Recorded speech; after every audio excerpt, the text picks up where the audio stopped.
Mobile has confirmed that customer information was exposed on its website, adding another issue to the delayed launch of its first smartphone. The exposed information included customer names, phone numbers, home addresses and email addresses, TechCrunch reported. The company said it is investigating the matter and has not found evidence so far that the information was used maliciously. Mariam Nawaz, Chief Minister of Punjab, has directed authorities across the province to strictly enforce Eid al-Azha SOPs and ensure cleanliness, security and public facilitation during the holidays. She also ordered the imposition of a 50,000 fine on people found throwing animal waste and offal on streets, roads, drains and canals during Eid days. Chairing a video link meeting on Eid arrangements on Friday, the Punjab Chief Minister instructed deputy commissioners and district police officers to remain in the field throughout the holidays and warned that negligence or poor implementation of directives would not be tolerated. Sui Southern Gas Company has announced a temporary gas shutdown schedule for several areas of Karachi due to pipeline work near the Nipa flyover under the BRT project. According to the company, lowering work on a 20-inch high-pressure gas pipeline will be carried out near the Nipa flyover on the BRT route, following a request from Trans Karachi under Phase 2 of the project. Banu. Casualties were reported on Saturday morning as heavy fighting was underway between a police peace committee and militants in the Khyber Pakhtunkhwa's Banu district medical teaching institution, Banu. Spokesperson Mohammed Nauman Khattab said 3 injured policemen and a martyr were brought to the district headquarters hospital. I am often asked to name my favourite role, but my answer is always the same, says Salim Mairaj. The most important character for me is the one I've just signed on to play. Mairaj began his career as a theatre actor before transitioning into television and film with such ease that challenging roles began coming his way early on. Whether commanding the stage or electrifying the screen in a gritty digital series, Mairaj's journey proves the enduring power of pure craft. In a world obsessed with fleeting fame, he remains rooted, vanishing so completely into his roles that audiences forget they are watching an actor at all. Charsad. At least 3 children were killed while a couple was seriously injured after the roof of a house collapsed in Prangmajoki area of Khyber Pakhtunkhwa's Charsada district on Saturday. Rescue officials said, according to Rescue 1122, the roof had suddenly caved in, trapping 5 members of a family under the debris. Shai Gilgeous-Alexander scored 26 points as the Oklahoma City Thunder survived an early onslaught to score a 123-108 victory over the San Antonio Spurs and take a 2-1 lead in their NBA Western Conference Finals series. 2-time NBA Most Valuable Player Gilgeous-Alexander led another dominant all-around offensive performance on Friday by the reigning NBA champions, who saw 4 members of their bench finish in double figures to set up the precious road win. Pakistan's powerful army chief, Field Marshal Asim Munir, arrived in Tehran on Friday as diplomatic efforts to broker a peace agreement between Iran and the United States intensified. Pakistani officials are reportedly playing a growing mediation role as regional powers push to prevent a wider conflict. But Iranian officials have tempered expectations for a quick breakthrough. Iran's foreign ministry spokesperson said differences in the mediated talks between Tehran and Washington remain deep and significant, signalling that major obstacles still stand in the way of a formal agreement. The world's best football players will travel to North America this summer for the most anticipated sporting event of the year, the FIFA World Cup 2026. While the 48-team tournament will feature young prodigies and veterans alike, some stars will not be at the tournament, having missed out due to injuries or because their nations failed to qualify. A gas explosion at a coal mine in China has killed at least 90 people. State media Xinhua said 247 workers had been on duty underground when the blast ripped through the Liu Shenyu mine in Qinyuan County, Shanxi province on Friday. One of Berlin's rising star, early-stage startups PKI just crossed $10 million in annualized revenue, according to internal dashboard data seen and verified by TechCrunch. PKI raised its $21 million Series A 6 months ago, while CEO Marius Miners wouldn't disclose its valuation to me at that time, only revealing that it was above $100 million. He did say the startup had grown its revenue to more than $4 million in the 10 months since its launch.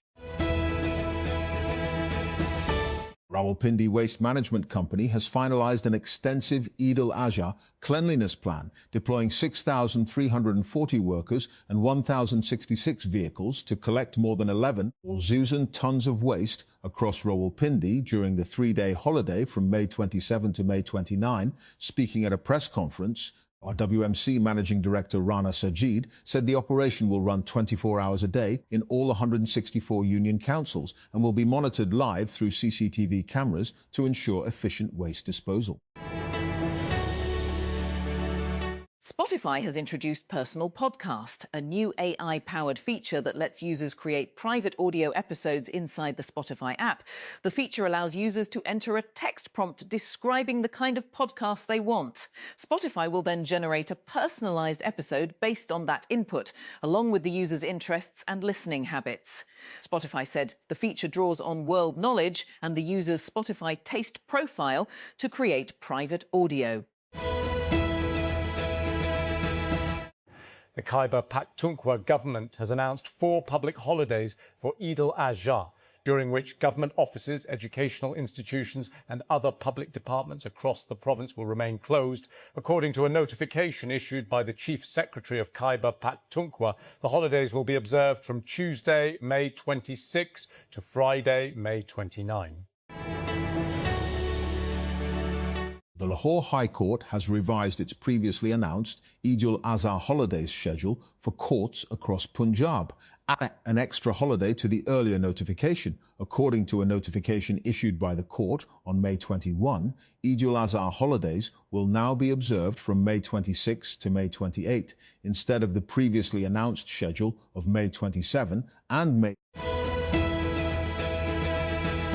Corporate drama has lit up trading WhatsApp groups as investors with an appetite for the Satori scripts watch TRG. The resource group's founder, the tech unicorn Zia Chishti, just won a battle to regain company control in court in Pakistan. Here is a simplified version of the long arc of this story. A gas explosion at a coal mine in northern China has killed at least 90 people, state media reported on Saturday, in one of the country's biggest industrial disasters of recent years. The blast occurred at 7:29 p.m. on Friday at the Liushenyu coal mine in Shanxi province, according to state news agency Xinhua. 3 months after attacking Iran, US President Donald Trump faces a bigger question. Is he losing the war? With Iran's grip on the Strait of Hormuz, its resistance to nuclear concessions, and its government largely intact, doubts are growing that Trump can translate the US military's tactical successes into an outcome he can frame convincingly as a geopolitical win. At least 82 people have been killed in a coal mine blast in northern China, with 9 people still missing, the country's state media has reported. Reporters learned from the scene of the gas explosion at the Liushenyu coal mine of the Tongzhou Group in Shanxi province that the accident has resulted in 82 deaths, state news agency Xinhua said. Khan Yunis, Gaza Strip. In a corridor inside Nasser Hospital, Iman Abu James sits beside her 6-year-old son, Yasser, as she watches his frail body, exhausted by illness, and tries to make sense of what has happened to him. Yasser's skin is covered in angry rashes and burn-like wounds that doctors cannot explain. His body is frail from hunger. A metro bus caught fire on 6th Road on Saturday while travelling from Islamabad, triggering panic among passengers and forcing authorities to suspend metro bus operations temporarily. According to rescue officials, the fire erupted suddenly while the bus was on the metro track at 6th Road. Passengers reportedly broke the vehicle's windows to escape before rescue teams arrived at the scene. The DAD has announced applications for its Schmidt Master Scholarships for Public Policy and Good Governance, PPGG, offering fully funded opportunities for international students aiming to pursue master's degrees. The programme targets graduates in public graduates in social and political sciences, law, economics, public policy and public administration, who are committed to strengthening democratic governance and development in their home countries.